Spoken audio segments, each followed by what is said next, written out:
Welcome in. And today I'm going to describe to you how the wrong people should not become popular in Marvel Rivals. Now, you might already agree with that just purely based off of that statement, but let me be honest, guys. The whole Marvel Rivals community right now has welcomed these people. Now, you might be saying, well, this applies to like everything in life, not just like Rivals, but you know, I'm the Rivals commentary channel. So I'm mostly going to focus on Rivals and the community itself. Now, first, I'm going to focus on the people who actually deserve to be in the Marvel Rivals sphere and be popular. The first ones that come to mind are, let's say, Nexus, a very good Loki content creator who is super positive and overall is a very good experience to play with and against. I played against him once and I talked to him a little bit after in the game chat and we were just chill. Even though one of us lost, it was still a very positive experience. And with other content creators, like one of them, Eshigo, which is a very good Penny and Cap player, I played with him too. He was Captain America, I was Loki during that game on the Black Panther convoy map. We had amazing comms. And then maybe a month or two ago, I went in his chat again while everyone was kind of praising him like he's super chill, super wholesome. And I said, yeah, you were very chill, very just overall a very good player and a very good person to like play with. It's like, oh, thank you, living person. And then like he was joking around with his chat. Like that is very good. I've never seen negative interaction from him. Another one, Kingsman. He is super positive other than, you know, the big drama with the main three, CC, Zaza, and Lucy. I wonder where they are nowadays, but and those three right there are people who should never have been popular in the first place. You see how they became or what they always were. Then Kingsman, right next to them, was the person who wasn't very popular beforehand, but deserved to become popular. And now he is in the Marvel Rivals sphere. Granted, a lot of the bigger content creators who don't deserve to be popular started doing collabs with him just purely for clout. But you know, that's a whole other discussion right there. Maybe I'll talk about it later on. But in the Marvel Rivals sphere, there is a lot of positive content creators. There is a lot of content creators who also just say their mind and don't really say the popular narrative, don't really just regurgitate everything their big, popular, favorite content creator is. Content creator says. There's another content creator, which I'll probably butcher the name right here, called Vicissity. I probably butchered that, but he's a very good Invis player who exposes toxicity in the Marvel Rivals sphere. I heavily recommend his videos. He calls out people like Captain Coach, like DayMR, with all these bigger content creators and exposes them for being just so toxic. And also, I just recommend any of these channels, which I say. There's another content creator called That Guy. He's a very good Rocket main who is overall a very good positive influence to the Marvel Rivals sphere. I played against him once. Didn't win, but it was still very good that I actually ran into him. He was like, oh, it's him. And there are so many content creators out there who are positive. I could list so many right now. I remember going into my analytics a little bit ago and seeing all the people my viewers watch. And I saw them. The main one I've been talking about in previous videos is a person called Clouded Rio. But there are so many more than that. Like I followed a few of those and they're this very positive to the Marvel Rivals sphere. And overall, this community has so many positive influences. Has so many people speaking in their own minds, their own preferences, their own experiences. And overall, that is a very good thing, but now is pretty much the bad part now. There are also a lot of people who just make the whole experience way worse. I bet you can already think of people right now who enter that little bit of toxicity, who make the Marvel Rivals community horrible to actually go in. And let me ask you this, which I know the answer to already. Would you either want a community of a bunch of people speaking their minds and not the popular narrative who are having a bunch of fun? Or would you rather have those people, but also people who just instill toxicity, who try to put up a facade to their viewers in order to keep up their image, even though in private, even though on stream, which they don't put on YouTube, even though they use all these little wiggle rooms to become toxic in their free time, they still try to trick you by being positive in their streams, at least when they're trying to clip farm, then also trying to be positive and being a collab partner with other bigger content creators on YouTube. It's created a big parasocial relationship with all of their viewers who will defend them, who will say, you guys can't touch them. Why would you? You're just clout farming. You're just like ego checking right there. And if you've seen this channel for any amount of time, you know exactly who these type of people are. People like Flats, people like Boger, people like Necros. All of them have made the Marvel Rivals community more toxic. That is just a fact right there. It is simply a fact. fact. There are big content creators who are actually good though. I admit that. People like J3. I never seen him toxic. I've never seen him yell at teammates. I've never seen him really be entitled or just extremely toxic. And I actually enjoy his videos even though he just really does the same formula over and over again. But it's his style. He never goes after someone. He never bans another teammate's character. He never yells at his teammates. Sure, if it gets toxic, he'll say something, but who wouldn't? And especially with all the positive, smaller content creators or medium or big content creators I mentioned earlier who are positive, I think Jay fits into that. He's one of my more favorite content creators out there in Marvel Rivals sphere. His videos, in my opinion, are one of the only more entertaining ones out of the big content creators. And even people who defend, let's say Boger. I never talked about him too much on my channel, so let's talk about him a bit here. There was a YouTube post, which I made a while ago, which had a video from someone, which it was a person in Boger's chat trying to help Boger with an animation cancel, with an Angel, I believe. And it's just like, Boger was so toxic to him. The content creator said, oh, you could have just left click melee there and kill them. And Boger's like, no, why do people know nothing? And it's just like, the guy was trying to help you, Boger, and the clip showed over and over and over again that, hey, it would have killed him. If you don't know the content creator, his name is Jay Jet. From that video, I haven't seen the rest of his channel, but he seems like a pretty chill guy. And I would heavily recommend watching that video to even expose Boger, because I didn't know Boger was like this in his streams. I never go into Boger streams because, in my opinion, and I know a lot of people share this, he just never talks. It's like, okay, we're just watching gameplay right now. Are you actually gonna like commentary what you're doing? Like, I barely see you comment all. I don't know, it feels like most of the time in his stream, he's either reacting something while eating and not really saying anything, or just playing the game and not really talking at all, and people just are super active in his chat for some reason. But yeah, I heavily recommend Jay Jet's video of how this interaction with this streamer made me realize streaming isn't for me. Which, watching that entire video, I realized Boger's worse than I thought. Before, he just enabled a bunch of toxicity with, like, let's say the first support strike, and then this like fed into different dramas after that because he wants to stay popular and actually be talked about. And people who instoke these dramas, people who purposely reach out into other channels, people who reach out in other communities, people who just are very toxic overall in game chats, they are not a positive influence in this game. The devs listen to every side, but these big content creators will always say supports are immortal, dives are unplayable, dives are dead, even though, you know, aka, guys, if you didn't know this, they have the highest win rate in the game in all ranks and celestial and above. And they'll say things which a lot of people will believe because, hey, they're a big content creator who are decent at the game, they must know everything, right? There are no different opinions in the community. You can't have different strats, you can't have different ideas. No, they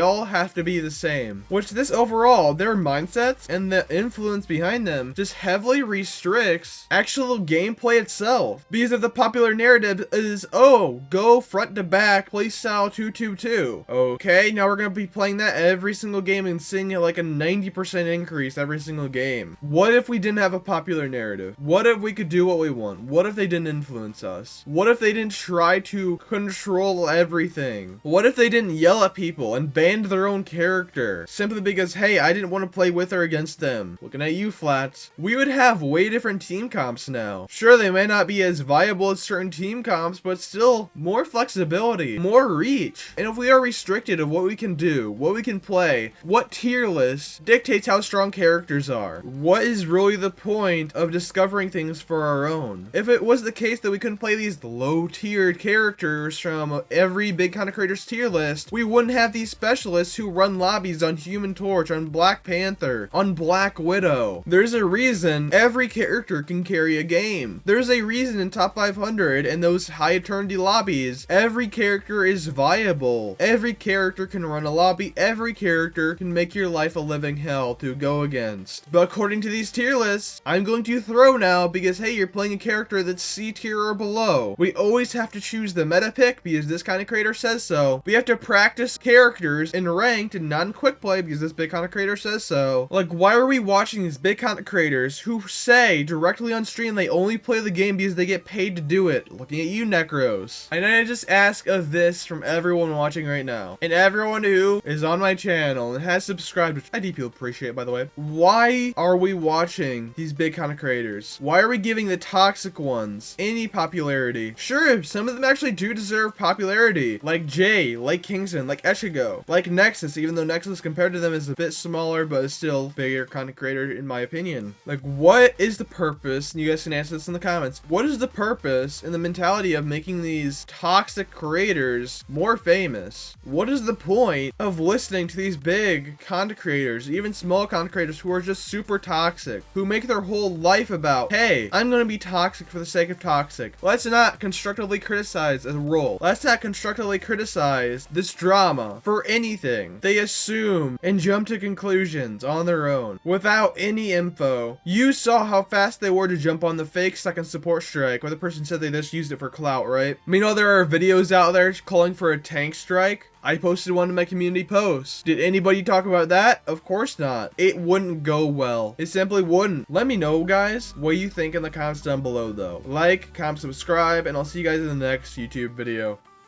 See ya.